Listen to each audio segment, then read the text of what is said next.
ಅಮಿತ್ ಶಾ ದೊಡ್ಡ ಹೆಜ್ಜೆ, 20,000 ಹೊಸ ಯೋಧರ ಪಡೆ, ಕಾಶ್ಮೀರಕ್ಕೆ ಜಂಗಲ್ ಆರ್ಮಿ. ನಮಸ್ಕಾರ ಸ್ನೇಹಿತರೆ, ಕೇಂದ್ರ ಸರ್ಕಾರ ಮತ್ತೊಂದು ದೊಡ್ಡ ಹೆಜ್ಜೆ ಇಡೋಕೆ ಮುಂದಾಗಿದೆ.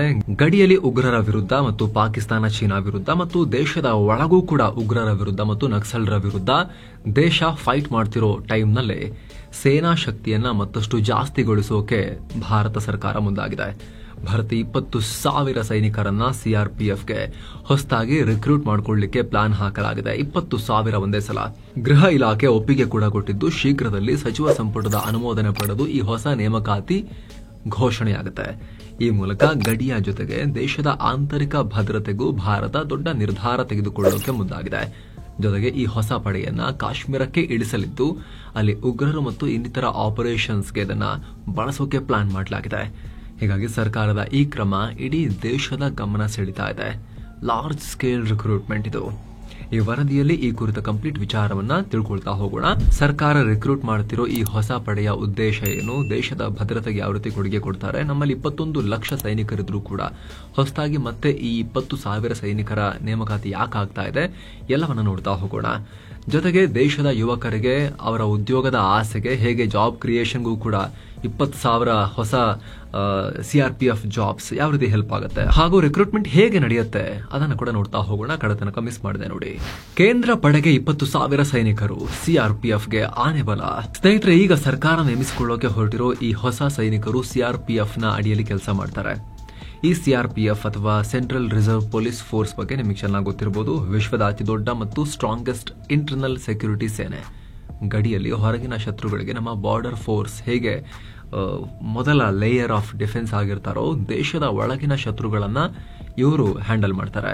ನಾವು ನೀವೆಲ್ಲ ಇವತ್ತಿಷ್ಟು ಶಾಂತಿಯಿಂದ ನಕ್ಸಲರು, ಉಗ್ರರು ಹಾಗೂ ಸಮಾಜಘಾತುಕ ಶಕ್ತಿಗಳಿಂದ ಅವರ ಕಾಟದಿಂದ ನಾವು ಸ್ವಲ್ಪ ದೂರನೇ ಆರಾಮಾಗಿ ಬಾಳೋಕೆ ಕಾರಣ ಆಗ್ತಾ ಇದೆ ಅಂತ ಹೇಳಿದ್ರೆ ಅದರ ಹಿಂದೆ ಇವರ ಪಾತ್ರ ತುಂಬಾ ಇಂಪಾರ್ಟೆಂಟ್ ಇದೆ. ಈ ರಿಯಲ್ ವಾರಿಯರ್ಸ್ ಕೆಲಸವೇ ಅದ್ಭುತ. ಅದನ್ನು ಮುಂದೆ ನೋಡೋಣ. ಸೊ ಈ ಪಡೆಗೆ ಈಗ ಹೆಚ್ಚುವರಿಯಾಗಿ 20,000 ಸೈನಿಕರನ್ನ ರಿಕ್ರೂಟ್ ಮಾಡಲಾಗ್ತಿದೆ. ಇದಕ್ಕೆ ಗೃಹ ಇಲಾಖೆ ಕೂಡ ಒಪ್ಪಿಗೆಯನ್ನ ಕೊಟ್ಟಿದ್ದು ಶೀಘ್ರದಲ್ಲಿ ಸಚಿವ ಸಂಪುಟದ ಮುಂದೆ ಮಂಡಿಸಲಾಗುತ್ತೆ. ಇಲ್ಲಿ ಗೃಹ ಇಲಾಖೆ ಯಾಕೆ ಅಂತ ಕೆಲವರಿಗೆ ಪ್ರಶ್ನೆ ಬರ್ಬೋದು. ಅಂದಹಾಗೆ ಈ ಸಿಆರ್ಪಿಎಫ್ ಸೇನೆ ಅಂದ್ರೆ ರಕ್ಷಣಾ ಇಲಾಖೆ ಅಡಿಯಲ್ಲಿ ಬರಲ್ಲ. ಇವರು ನೇರವಾಗಿ ಗೃಹ ಸಚಿವಾಲಯ, ಹೋಮ್ ಮಿನಿಸ್ಟ್ರಿ ಕೆಳಗಡೆ ಬರ್ತಾರೆ ಇವರು. ಅಮಿತ್ ಶಾ ಈಗ ಹೋಮ್ ಮಿನಿಸ್ಟರ್. ಸೊ ಅವರ ಡಿಪಾರ್ಟ್ಮೆಂಟ್ಗೆ ತಮ್ಮ ಕಾರ್ಯವಿಧಾನಗಳ ಬಗ್ಗೆ ಅವರಿಗೇನೆ ಇವರು ರಿಪೋರ್ಟ್ ಮಾಡ್ಕೊಳ್ಳೋದು. ಇದಕ್ಕೆ ದೇಶದ ಆಂತರಿಕ ಭದ್ರತೆಯ ಜವಾಬ್ದಾರಿ ಇದೆ. ಸುಮಾರು 3,13,000 ಸಕ್ರಿಯ ಸೈನಿಕರು ಸಿಆರ್ಪಿಎಫ್ ನಲ್ಲಿದ್ದಾರೆ. ಕಳೆದ ವರ್ಷವೇ ಈ ಪಡೆಗೆ 35,000 ಸೈನಿಕರನ್ನ ಹೆಚ್ಚಾಗಿ ನೇಮಿಸಿಕೊಳ್ಳೋಕೆ ಸರ್ಕಾರಕ್ಕೆ ಬೇಡಿಕೆ ಇಡಲಾಗಿತ್ತು. ಆದರೆ ಇದರಲ್ಲಿ ಯಾವುದೇ ಪ್ರಗತಿ ಆಗಿರಲಿಲ್ಲ, ಪೆಂಡಿಂಗ್ ಇತ್ತು. ಆದರೆ ಪಹಲ್ಗಾಮ್ ದಾಳಿ ಬಳಿಕ ಈಗ ಅರ್ಜೆಂಟ್ ಅಲ್ಲಿ ಎಚ್ಚೆತ್ತುಕೊಂಡಿದ್ದಾರೆ. 20,000 ಹೊಸ ಸೈನಿಕರ ನೇಮಕಕ್ಕೆ ಆರಂಭಿಕ ಒಪ್ಪಿಗೆ ಕೂಡ ಸಿಕ್ಕಿದೆ. ಈ ಹೊಸ ಪಡೆಯನ್ನ ವಿಶೇಷವಾಗಿ ತಯಾರು ಮಾಡಲಾಗುತ್ತೆ. ಕಾಶ್ಮೀರದ ಟಾಸ್ಕ್ ಕೊಡೋಕೆ ಪ್ಲಾನ್ ಮಾಡಲಾಗ್ತಿದೆ. ಕಾಶ್ಮೀರಕ್ಕೆ ಯಾಕೆ? ಕಾಶ್ಮೀರದಲ್ಲಿ ಆಲ್ರೆಡಿ ಸೇನೆ ಇದೆ. ಸಿಆರ್ಪಿಎಫ್ ನವರು ಕೂಡ ಆಲ್ರೆಡಿ ಕಾಶ್ಮೀರದಲ್ಲಿದ್ದಾರೆ. ಜಮ್ಮು ಕಾಶ್ಮೀರ ಪೊಲೀಸರಿದ್ದಾರೆ. ಮತ್ತೆ ಸಿಆರ್ಪಿಎಫ್ ನ ವಿಶೇಷ ಪಡೆಯನ್ನ ರಚಿಸಿ ಅಲ್ಲಿ ಕಳಿಸೋದು ಯಾವ ಉದ್ದೇಶ ಅಂತ ಕೇಳಬಹುದು. ಇದೆಲ್ಲ ಅರ್ಥ ಆಗಬೇಕು ಅಂದ್ರೆ ನಾವು ಈ ಪಡೆಯ ಹಿನ್ನೆಲೆ ಮತ್ತು ಇವ್ರು ಮಾಡೋ ಕೆಲಸದ ಸ್ಟೈಲ್ ನೋಡಬೇಕು. ಸ್ನೇಹಿತರೆ, ಸಿಆರ್ಪಿಎಫ್ ಸ್ಥಾಪನೆಯಾಗಿದ್ದು ಕೂಡ ಬ್ರಿಟಿಷರ ಕಾಲದಲ್ಲಿ 1939ರಲ್ಲಿ ಜುಲೈ 27ನೇ ತಾರೀಕು. ಅವತ್ತಿಗೆ ಕ್ರೌನ್ ರೆಪ್ರೆಸೆಂಟೇಟಿವ್ಸ್ ಪೊಲೀಸ್ ಅಂತ ಕರಿತಾ ಇದ್ರು, ಸಿಆರ್ಪಿ ಅಂತ ಕರಿತಾ ಇದ್ರು. ಸ್ವಾತಂತ್ರ್ಯ ಬಂದ ಮೇಲೆ ಸಿಆರ್ಪಿಎಫ್ ಮಾಡಲಾಯ್ತು. ಸಿಆರ್ ಇತ್ತಲ್ಲ ಅದರಲ್ಲಿ, ಅದರ ಫುಲ್ ಫಾರ್ಮ್ ಅನ್ನ ಕೂಡ ಚೇಂಜ್ ಮಾಡಲಾಯಿತು. ಕ್ರೌನ್ ರೆಪ್ರೆಸೆಂಟೇಟಿವ್ಸ್ ಬದಲಿಗೆ ಸೆಂಟ್ರಲ್ ರಿಸರ್ವ್ ಪೊಲೀಸ್ ಫೋರ್ಸ್ ಅಂತ ಮಾಡಲಾಯಿತು. ಇದರ ರಚನೆಯಾಗಿ ಸುಮಾರು 80 ವರ್ಷ ಕಳೆದಿದೆ. ಅಲ್ಲಿಂದ ಇಲ್ಲಿ ತನಕ ದೇಶದ ಪ್ರತಿಯೊಂದು ಕಷ್ಟದ ಟೈಮ್ನಲ್ಲೂ ಕೂಡ ಪ್ರಾಣದ ಹಂಗು ತೊರೆದು ಪೂರ್ಣ ಪ್ರಮಾಣದ ಸೈನಿಕರ ರೀತಿನೇ ಇವರು ಕೂಡ ಹೋರಾಡಿದ್ದಾರೆ. 1962ರ ಚೀನಾ ಭಾರತ ಯುದ್ಧ, 1971ರ ಭಾರತ ಪಾಕ್ ಯುದ್ಧ, ಅಷ್ಟೇ ಯಾಕೆ ಲಂಕಾದಲ್ಲಿ ಶಾಂತಿ ಸ್ಥಾಪನೆ ಮಾಡ್ತೀವಿ ಅಂತ ರಾಜೀವ್ ಗಾಂಧಿ ಅವರು ಕಳಿಸಿದ್ರಲ್ಲ ಈ ಪೀಸ್ ಕೀಪಿಂಗ್ ಫೋರ್ಸ್, ಅದರಲ್ಲೂ ಇವರಿದ್ರು. ಜಂಗಲ್ ವಾರ್ ನಲ್ಲಿ ಅದ್ಭುತವಾಗಿ ಕಾದಾಡೋ ಈ ಪಡೆ ನಗರಗಳ ಮಧ್ಯೆನೂ ಅಷ್ಟೇ ಎಫೆಕ್ಟಿವ್ ಆಗಿ ಹೋರಾಟ ಮಾಡುತ್ತೆ. ಜೊತೆಗೆ ಶಾಂತಿ ಕಾಪಾಡೋಕೆ, ದೊಡ್ಡ ಪ್ರಮಾಣದ ದಂಗೆಗಳ ಟೈಮ್ನಲ್ಲಿ ಶಾಂತಿ ಸ್ಥಾಪನೆ ಮಾಡೋಕ್ಕೂ ಕೂಡ ಬಳಕೆಯಾಗುತ್ತೆ. ಇನ್ನು ಸ್ನೇಹಿತರೆ, ವರದಿಯಲ್ಲಿ ಮುಂದುವರಿಯುವ ಮುನ್ನ 7 ಸ್ಯಾಂಡ್ಸ್ ಟೂರಿಸಂ ಕಂಪನಿ ಕಾಶಿ ಅಯೋಧ್ಯೆಗೆ ಮತ್ತೊಂದು ಟ್ರಿಪ್ ಆಯೋಜಿಸಿದೆ. ಆಫರ್ ಪ್ರೈಸ್ ಕೇವಲ 36,500 ರೂಪಾಯಿ ಮಾತ್ರ. Kashi, Ayodhya, Triveni Sangam, Gaya, Bodh Gaya 4 night 5 days trip ಇದು. ಪ್ಯಾಕೇಜ್ ನಲ್ಲಿ ಫ್ಲೈಟ್ ಟಿಕೆಟ್ಸ್, 3 ಸ್ಟಾರ್ ಹೋಟೆಲ್ ನಲ್ಲಿ ಸ್ಟೇ, ಆಲ್ ಮೀಲ್ಸ್, ದೇವರ ದರ್ಶನ, ಎಸಿ ಟ್ರಾನ್ಸ್ಪೋರ್ಟ್ ವ್ಯವಸ್ಥೆ, ಬೋಟಿಂಗ್ ಮತ್ತು auto charges, 24/7 Kannada tour manager ಸೌಲಭ್ಯ, ಹಿರಿಯ ನಾಗರಿಕರಿಗೆ ವಿಶೇಷ ಕೇರ್ ಇರುತ್ತೆ. ಹೊರಡೋ ದಿನ 10 ಆಗಸ್ಟ್ 2025. ಕೆಲವೇ ಸೀಟುಗಳು ಲಭ್ಯ. ಆಸಕ್ತರು ಈ ನಂಬರ್ಗೆ ಕಾಲ್ ಮಾಡಿ ನಿಮ್ಮ ಸೀಟನ್ನ ಕೂಡ ಬುಕ್ ಮಾಡಿ. ಬನ್ನಿ ಈಗ ವರದಿಯಲ್ಲಿ ಮುಂದುವರಿಯೋಣ. ವಿದೇಶಗಳಲ್ಲೂ ಕೂಡ ಹೈಟಿ, ನಮೀಬಿಯಾ, ಸೊಮಾಲಿಯಾ, ಮಾಲ್ಡೀವ್ಸ್ ಇಲ್ಲೂ ಕೂಡ ಲಾ ಅಂಡ್ ಆರ್ಡರ್ ಇಶ್ಯೂ ಆದಾಗ ಸಿಆರ್ಪಿಎಫ್ ಕಳಿಸಲಾಗಿದೆ. ಗಡಿಯ ಯೋಧರಿಗೆ ಹೆಗಲು ಕೊಟ್ಟು ಇವರೊಳಗಡೆ ಶಾಂತಿ ಕಾಪಾಡ್ತಾರೆ. ಇನ್ನು ಈಗಲೂ ಕೂಡ ದೇಶದ ಮೂಲೆ ಮೂಲೆಗಳಲ್ಲಿ ಸನ್ನದ್ಧ ಸ್ಥಿತಿಯಲ್ಲಿ ಇವರಿರ್ತಾರೆ. ಕಾಶ್ಮೀರದಿಂದ ಕನ್ಯಾಕುಮಾರಿ ತನಕ, ಈಶಾನ್ಯದಿಂದ ಗುಜರಾತ್ ತನಕ ಎಲ್ಲಾ ಕಡೆ ಅವರ ಪ್ರೆಸೆನ್ಸ್ ಇದೆ.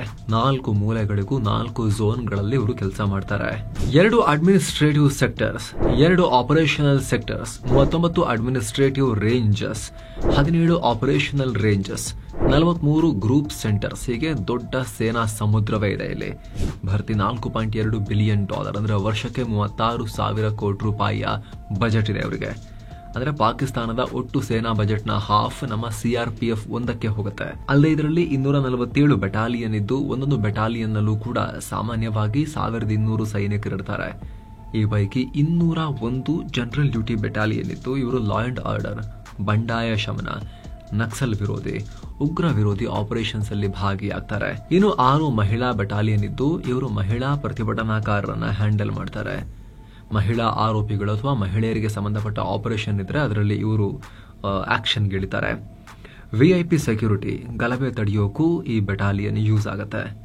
ಈ ಸಿಆರ್ಪಿಎಫ್ ಪಡೆಯಲ್ಲಿ 3 ವಿಶೇಷ ಪಡೆ ಇದ್ದು, ಈ ಪೈಕಿ ರ್ಯಾಪಿಡ್ ಆಕ್ಷನ್ ಫೋರ್ಸ್ ಅನ್ನ ದೇಶದ ನಾನಾ ಕಡೆ ಇಡಲಾಗಿದೆ. ಗಲಭೆ ನಿಯಂತ್ರಣ ಮಾಡೋಕೆ, ಕ್ವಿಕ್ ಆಗಿ ರೆಸ್ಪಾಂಡ್ ಮಾಡೋಕೆ ಬಳಕೆ ಮಾಡಲಾಗುತ್ತೆ. ಇದರಲ್ಲಿ 16 ಬೆಟಾಲಿಯನ್ ಇದೆ. ಕೋಮುಗಲಭೆ, ಲಾ ಅಂಡ್ ಆರ್ಡರ್ ಇಶ್ಯೂ, ದೊಂಬಿಗಳನ್ನ ಇವರು ಹತ್ತಿಕ್ತಾರೆ. ಹಾಗೆ ಸ್ಪೆಷಲ್ ಡ್ಯೂಟಿ ಫೋರ್ಸ್ ಇದ್ದು, ಇವರು 7 ಲೋಕ್ ಕಲ್ಯಾಣ್ ಮಾರ್ಗ್ ಅಂದ್ರೆ ಪ್ರಧಾನಿ ನಿವಾಸದ ಸುತ್ತಮುತ್ತ ಕಾವಲು ಕಾಯ್ತಾರೆ. ಒಂದು ಬೆಟಾಲಿಯನ್ನೇ ಇದಕ್ಕೆ ನಿಯೋಜನೆ ಮಾಡಲಾಗಿದೆ. ಇನ್ನು ಕೋಬ್ರಾ ಬಗ್ಗೆ ನಿಮಗೆ ಗೊತ್ತೇ ಇದೆ, commando battalion for resolute action. ಈ ಪಡೆ ಭಾರತದ ಶ್ರೇಷ್ಠ ಸ್ಪೆಷಲ್ ಕಮಾಂಡೋಗಳಲ್ಲಿ ಒಂದು. ಇವರು 2008ರಿಂದ ಕೆಲಸ ಮಾಡ್ತಿದ್ದಾರೆ. ಇದರಲ್ಲಿ 10,000 ಕಮಾಂಡೋಗಳಿದ್ದಾರೆ. ಸಾಕಷ್ಟು ಗಂಭೀರ ಆಪರೇಷನ್ಸ್ ಅಲ್ಲಿ ಪಾಲ್ಗೊಂಡಿದ್ದಾರೆ. ಈ ಸೈನಿಕರ ಗುಂಪಿಗೆ ಈಗ ಮತ್ತೆ 20,000 ಪಡೆಯನ್ನ ಸೇರ್ಪಡೆ ಮಾಡಲಾಗ್ತಾ ಇದ್ದು, ಅವರಿಗೆ ಸ್ಪೆಷಲ್ ಟ್ರೈನಿಂಗ್ ಕೊಟ್ಟು ಕಾಶ್ಮೀರಕ್ಕೆ ಹಾಕಲಾಗುತ್ತೆ. ಸ್ನೇಹಿತರಲ್ಲಿ ಕಾಶ್ಮೀರವನ್ನ ಫೋಕಸ್ ಮಾಡೋಕೆ ಕಾರಣ ಇದೆ. ಸದ್ಯ ಸಿಆರ್ಪಿಎಫ್ ಯೋಧರು ನಕ್ಸಲರು ಮತ್ತು ಈಶಾನ್ಯ ರಾಜ್ಯಗಳ ಬಂಡುಕೋರರನ್ನ ಭಾಗಶಃ ನಾಶ ಮಾಡಿಯಾಗಿದೆ. ಬಹುತೇಕ ಅವರನ್ನ ಕ್ಲೀನ್ ಅಪ್ ಮಾಡಿಯಾಗಿದೆ. 2026ಕ್ಕೆ ಭಾರತವನ್ನ ಸಂಪೂರ್ಣ ನಕ್ಸಲ್ ಮುಕ್ತ ರಾಷ್ಟ್ರ ಮಾಡೋ ಗುರಿಯನ್ನ ಹೊಂದಲಾಗಿದ್ದು, ಅದು ಆಲ್ಮೋಸ್ಟ್ ಯಶಸ್ಸಿನ ಹತ್ತಿರಕ್ಕೆ ಬಂದಿದೆ. ಸೊ ಇದು ಮುಗಿದ್ರೆ ಭಾರತಕ್ಕಿರೋ ದೊಡ್ಡ ತಲೆನೋವು ಅಂದ್ರೆ ಕಾಶ್ಮೀರದಲ್ಲಿರೋ ಉಗ್ರರು. ಕಾಶ್ಮೀರದಲ್ಲಿ ಆರ್ಟಿಕಲ್ 370 ತೆಗೆದ್ರೂ ಸಂಪೂರ್ಣ ಶಾಂತಿ ಸ್ಥಾಪನೆ ಆಗಿಲ್ಲ. ದಟ್ಟ ಕಾಡುಗಳ ಮಧ್ಯೆ ಇನ್ನು ಉಗ್ರ ಚಟುವಟಿಕೆಗಳು ನಡೀತಾ ಇವೆ. ಹೀಗಾಗಿ ಭಾರತ ತುರ್ತಾಗಿ ಅಲ್ಲಿ ಸೇನೆ ನೇಮಿಸಬೇಕು, ನಿಯೋಜಿಸಬೇಕು. ಅಫ್ಕೋರ್ಸ್ ಕೋಬ್ರಾ ಪಡೆಗಳು, ಜನರಲ್ ಡ್ಯೂಟಿ ಪಡೆಗಳು ಅಲ್ಲಿ ಕೆಲಸ ಮಾಡ್ತಿದ್ದಾರೆ. ಸೇನೆ, ಪೊಲೀಸರು ಕೂಡ ಸಪೋರ್ಟ್ ಮಾಡ್ತಿದ್ದಾರೆ. ಆದ್ರೆ ಜಂಗಲ್ ವಾರ್ಗೆ ದೊಡ್ಡ ಪ್ರಮಾಣದ ಸ್ಪೆಷಲ್ ಫೋರ್ಸಸ್ ಬೇಕು. ಶಾಶ್ವತವಾಗಿ ಅಲ್ಲೇ ನಿಂತು ಬಡಿದಾಡುವ ತಾಕತ್ತಿರಬೇಕು. ಹೀಗಾಗಿ ಕಾಡಿನ ಯುದ್ಧದ ಬಗ್ಗೆ ಟ್ರೈನಿಂಗ್ ಕೊಟ್ಟು, ಅತ್ಯಾಧುನಿಕ ವಿಶೇಷ ಆಯುಧಗಳನ್ನ ಕೊಟ್ಟು ಈ 20,000 ಹೊಸ ಪಡೆಯನ್ನ ಸ್ಪೆಷಲ್ ಆಗಿ ಟ್ರೈನ್ ಮಾಡೋಕೆ ಗೃಹ ಇಲಾಖೆ ನಿರ್ಧಾರ ಮಾಡಿದೆ. ಇವರು ಪೂರ್ಣ ಶಕ್ತಿಯನ್ನು ಗಳಿಸಿ ಕಾಶ್ಮೀರಕ್ಕೆ ಇಳಿದ್ರೆ ಅಲ್ಲಿನ ಇಂಟರ್ನಲ್ ಸೆಕ್ಯೂರಿಟಿ ವಿಚಾರದಲ್ಲಿ ಹಾಗೂ ಗಡಿ ದಾಟಿ ನುಗ್ಗೋ ಪಾಕಿ ಹೆಗ್ಗಣಗಳ ವಿಚಾರದಲ್ಲಿ ದೊಡ್ಡ ಅಧ್ಯಾಯ, ಹೊಸ ಅಧ್ಯಾಯ ಶುರುವಾಗೋದ್ರಲ್ಲಿ ಯಾವುದೇ ಅನುಮಾನ ಇಲ್ಲ. ಯಾಕಂದ್ರೆ ಅಂತ ಅದ್ಭುತ ಇತಿಹಾಸ ಆಲ್ರೆಡಿ ಇವರಿಗಿದೆ. ಬರೀ ಹರಕು ಮುರುಕು ಆಯುಧ ಇಟ್ಕೊಂಡೆ, ಅಷ್ಟೊಂದು ಬಲಶಾಲಿ ಎಲ್ಲದ ಆಯುಧಗಳನ್ನ ಇಟ್ಕೊಂಡೆ 7-8 ರಾಜ್ಯಗಳಲ್ಲಿ ಹರಡಿದ ನಕ್ಸಲಿಸಮ್ ಅನ್ನ ಫಿನಿಶ್ ಮಾಡಿದ್ದಾರೆ. ಆಲ್ಮೋಸ್ಟ್ ಫಿನಿಶ್ ಮಾಡಿದ್ದಾರೆ. ಪಾಕ್ ಪೋಷಿತ ಉಗ್ರವಾದಕ್ಕಿಂತ ಅಪಾಯಕಾರಿ ರೀತಿ ಹರಡ್ತಾ ಇದ್ದ ನಕ್ಸಲಿಸಮ್ ಈಗ 99% ಫಿನಿಶ್ ಆಗಿದೆ. ಇನ್ನೊಂದು ವರ್ಷದಲ್ಲಿ ಕಂಪ್ಲೀಟ್ ಮುಗಿಸ್ತೀವಿ ಅಂತ ಹೇಳಿ ಪಣ ತೊಟ್ಟಿದೆ ಕೇಂದ್ರ ಗೃಹ ಇಲಾಖೆ. ಅದರಲ್ಲಿ CRPF ನ ರೋಲ್ ತುಂಬಾ ದೊಡ್ಡದಿದೆ. ಆದ್ರೆ ದೊಡ್ಡ ಪ್ರಾಬ್ಲಮ್ ಏನಿತ್ತು ಅಂತ ಹೇಳಿದ್ರೆ ಆಧುನಿಕ ಶಸ್ತ್ರಾಸ್ತ್ರ ಕೊಡಲ್ಲ. ಕಾಶ್ಮೀರದಲ್ಲಿ ಉಗ್ರರೊಂದಿಗೆ ಎನ್ಕೌಂಟರ್ ಆದಾಗ ನಮಗೆ ಲಾಸ್ ಆಗುತ್ತೆ, ಯೋಧರ ಜೀವ ಹೋಗ್ತಾ ಇದೆ. ಯಾಕಂದ್ರೆ ಉಗ್ರರು ಅತ್ಯಾಧುನಿಕ ಶಸ್ತ್ರಾಸ್ತ್ರ ಹಿಡ್ಕೊಂಡ್ ಬಂದಿರ್ತಾರೆ, ಎಕ್ವಿಪ್ಮೆಂಟ್ ಇಟ್ಕೊಂಡ್ ಬಂದಿರ್ತಾರೆ. ನಮ್ ಯೋಧರಿಗೆ ಸರಿಯಾಗಿರೋ ಎಕ್ವಿಪ್ಮೆಂಟ್ ಇಲ್ಲ, ಸರಿಯಾದ ಆಧುನಿಕ ಶಸ್ತ್ರಾಸ್ತ್ರ ಇಲ್ಲ ಅನ್ನೋ ಟೀಕೆ ಇತ್ತು. ಹೀಗಿರ್ಬೇಕಾದ್ರೆ ನಮ್ಮ CRPF ಯೋಧರಿಗೆ ಹೊಸ ಟ್ರೈನಿಂಗ್ ಸಿಕ್ಕಿ ಹೊಸ ಆಧುನಿಕ ಆಯುಧಗಳು ಸಿಕ್ಕಿದ್ರೆ ಕಾಶ್ಮೀರದಲ್ಲಿ ಮೊದಲಿಗಿಂತ ಡಬಲ್ ಎಫೆಕ್ಟಿವ್ ಆಗಿ ಅವರು ಫೈಟ್ ಮಾಡೋಕೆ ಡೆಫಿನೆಟ್ಲಿ ಅನುಕೂಲ ಆಗುತ್ತೆ.